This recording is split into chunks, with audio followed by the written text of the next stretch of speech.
Good morning class 11th class. Subject political science. पाठ का नाम समानता। समानता के अंतर्गत हमने धार्मिक, आर्थिक, शैक्षिक, सांस्कृतिक, नागरिक, राजनीतिक कई तरह की जो समानताएं हैं उनके बारे में पढ़ा।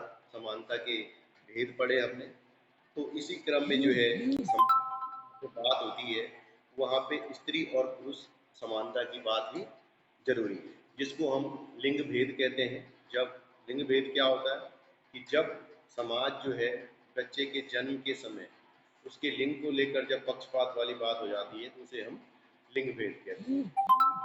बच्चा लड़का या लड़की पैदा होना ये तो किसी के हाथ में नहीं है, लेकिन जब लड़का लड़की के पैदा होने पर जो भेदभाव किया जाता है समाज में वो मनुष्य खुद करता है, क्योंकि लड़का पैदा होना ये तो एक जैविकीय तथ्य है या लड़की पैदा होना जैविकीय तथ्य है। लेकिन जब उनके जन्म को लेकर भाई स्त्री है, लड़की हुई तो इतनी खुशी नहीं मनाते, लड़का हुआ तो खूब दावतें दी जाती। तो इसी तरह से जो है ये असमानता समाज में देखने को मिलती है और इसी तरह से जो है नारीवाद का फिर जन्म होता है। तो नारीवाद जो है एक ऐसा सिद्धांत है जो स्त्री और पुरुषों को एक समान अधिकार देने की बात करता है। ये पुरुष या स्त्री नारीवादी वो व्यक्ति होते हैं, वो पुरुष और स्त्री नारीवादी कहलाते हैं, जो मानते हैं कि स्त्री और पुरुष के बीच अनेक असमानताएं न तो प्राकृतिक हैं और न ही आवश्यक। कहने का मतलब है कि नारीवादियों को मानना है कि इन असमानताओं को बदला जा सकता है और पुरुष और स्त्री संपूर्ण जीवन जी सकते हैं। कैसे? दोनों को जो है, मैंने बोला ना कि भेदभाव नहीं होना चाहिए, प्रकृति ने कोई भेदभाव नहीं किया, ठीक है ना।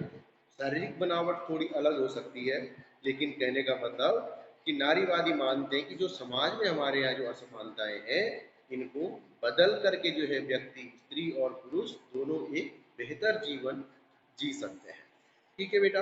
और जो नारीवाद है, इस स्त्री पुरुष असमानता का जो मुख्य कारण है, ये मानता है कि जो हमारे यहाँ पितृसत्तात्मक परिवार है, पितृसत्तात्मक या पितृसत्ता का परिणाम होती है। पितृसत्ता एक ऐसी सामाजिक, आर्थिक और सांस्कृतिक व्यवस्था होती है कि जिसमें पुरुष को जो है स्त्री की तुलना में अधिक महत्व और शक्ति दी जाती है। कहने का मतलब क्या है कि जब बेटा है तो वही जायदाद में हिस्सेदार होता है, वारिस होता है, जबकि बेटी को पराय नहीं दिया जाता। लेकिन अब सरकार ने जो है ये कानून भी बना दिया है कि बेटी चाहे बेटी को भी जो है उतना ही हक जो है अपने पिता की पैतृक संपत्ति में मिलना चाहिए जितना कि उसके बेटों को मिलता है। ठीक है। तो पितृसत्ता जो होती है, पितृसत्ता यानी कि पिता की जो सत्ता, हमारे यहाँ जो परिवार होता है वो पिता के नाम से चलता है। तो इस मान्यता पर आधारित होती है कि स्त्री और पुरुष प्रकृति से भिन्न है और यही भिन्नता उनको समाज में उनकी असमान स्थिति को ठहराती है। लेकिन नारीवादी क्या कहते हैं? नारीवादी बोलते हैं कि भाई स्त्री और पुरुष के बीच जो भेदभाव है तो ये समाज की देन है। मतलब कहने का मतलब भेदभाव क्यों? उतना ही जो है एक वही उसी मिट्टी से पुरुष बना है, उसी मिट्टी से स्त्री बनी, तो क्यों किसी को जो है कम और किसी को ज्यादा आंका जाए? ठीक है बेटा। फिर कहने के मतलब ये है कि इसे हम कह सकते हैं कि मनुष्य जो है नर या मादा के रूप में जन्म लेता है, लेकिन स्त्री या पुरुष को जिन सामाजिक भूमिकाओं में हम देखते हैं उनको समाज ने जो है स्थापित किया। कहने का मतलब है कि ऊपर वाले ने स्त्री को बनाया है, लेकिन घर का काम करने के लिए थोड़ी बनाया, या पुरुष नहीं कर सकता घर के काम, या स्त्री नौकरी नहीं कर सकती। तो इस तरह से जो है जो ये मान्यताएं हैं ये हमारे समाज द्वारा जनित है। तो ये कहने का मतलब ये है कि जो असमानता का जो ज्यादातर पहलू है, जो असमानता ज्यादातर पैदा की है वो हमारे जैविक तथ्य से नहीं हुई है, बल्कि किससे? हमारे समाज की देन होती है। ठीक है बेटा।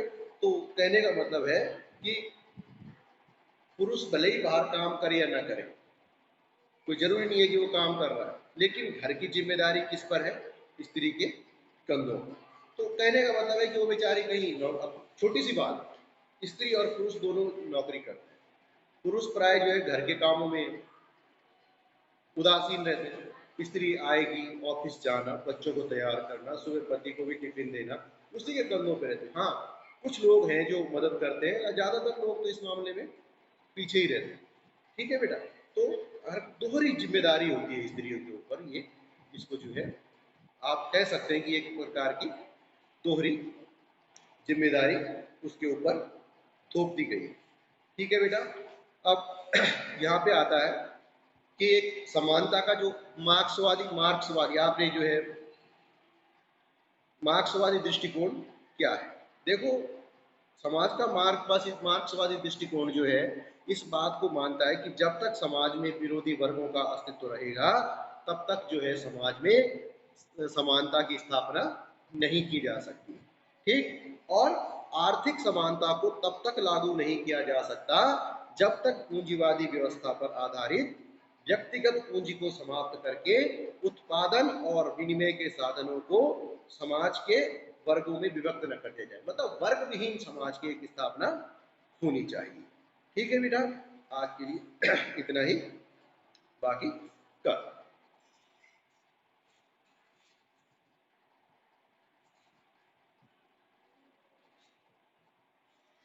अब बात आती है नकारात्मक समानता।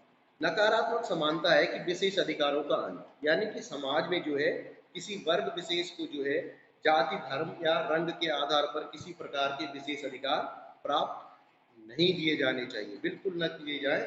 इससे जो है समाज में समानता उत्पन्न होगी। ठीक है, मतलब किसी को जो है कोई विशेष अधिकार जो है बिल्कुल भी न दिए जाए। फिर सकारात्मक समानता भी है।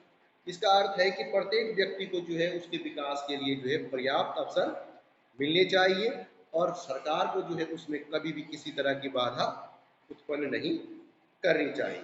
ठीक है, यदि सभी को जो है समान अधिकार नहीं मिलेंगे तो मनुष्य को जो है या समान अवसर नहीं मिलेंगे तो व्यक्ति का जो है सर्वांगीण विकास नहीं हो सकता है। मतलब नकारात्मक वाले तो ये बोलते हैं, नकारात्मक समानता के समर्थक हैं, वो बोलते हैं कि समाज में जो है कोई विशेष अधिकार प्राप्त वर्ग नहीं होना चाहिए, चाहे जाति हो, वर्ग हो, कोई भी हो, विशेष अधिकार किसी को नहीं होने चाहिए। और सकारात्मक ये कहते हैं कि भाई व्यक्तित्व के विकास के लिए जो है अधिकार बहुत जरूरी है और सरकार को इनमें जो है हस्तक्षेप नहीं करना चाहिए। अगर ऐसा होता है तो क्या होगा, समाज में जो है असमानता उत्पन्न होगी और व्यक्ति का जो है विकास नहीं हो पाएगा। फिर कानून के समक्ष समानता, कहने का मतलब है कानून के समक्ष समानता का अर्थ है कि हमारे कानून के सामने, जो हमारे संविधान ने जो है कानून बनाए हैं, उनके सामने जो है सभी व्यक्ति एक समान है। ठीक है, इसके अंतर्गत सभी व्यक्तियों के लिए जो है हमारा देश समान कानून बनाता है और उनको समान कानून समान रूप से लागू करता है। कानून के संबंध में जो है गरीब अमीर, ऊंच नीच, गोरा काला, साक्षर निरक्षर, इसके आधार पर कोई भेदभाव नहीं किया जाता है। लिंग, जन्म, वंश के आधार पर जो है व्यक्ति को जो है कानून के समक्ष कोई भी जो है वरीयता नहीं दी जाती। ठीक, कोई भी व्यक्ति हो, किसी भी जाति का हो, किसी भी धर्म का हो, चाहे कुछ भी हो, गरीब है, अमीर है, अनपढ़ है, पढ़ा लिखा है, अगर समान अपराध के लिए जो है समान दंड की व्यवस्था की गई। ठीक है, तो इस तरह से आर्थिक समानता की बात आती है। आर्थिक समानता में सबसे पहली बात आती है कि भाई मनुष्य की आर्थिक आवश्यकताओं की पूर्ति होनी चाहिए, चाहे भोजन, वस्त्र और आवास, ये न्यूनतम आवश्यकताएं होती हैं। फिर प्रत्येक व्यक्ति को जो है रोजगार मिलना चाहिए, उसके रोजगार का उचित पारिश्रमिक मिलना चाहिए, पर्याप्त अवकाश होना चाहिए, समय होना चाहिए कि व्यक्ति कितने देर तक काम कर पाएगा। ठीक है बेटा, समान कार्य के लिए समान वेतन। ठीक है, समान कार्य के लिए मतलब अगर एक जैसा काम करें तो एक जैसा वेतन मिलता है। यदि मुझे कम मिल रहा है, इनको ज़्यादा मिल रहा है, ऐसा नहीं। आप देखते भी होंगे कि स्त्रियों को जो है कम, पुरुषों की तुलना में कम मेहनत आना दिया जाता है, तो ये होना नहीं चाहिए। ठीक है बेटा, तो आज के लिए इतना ही है, बाकी कल।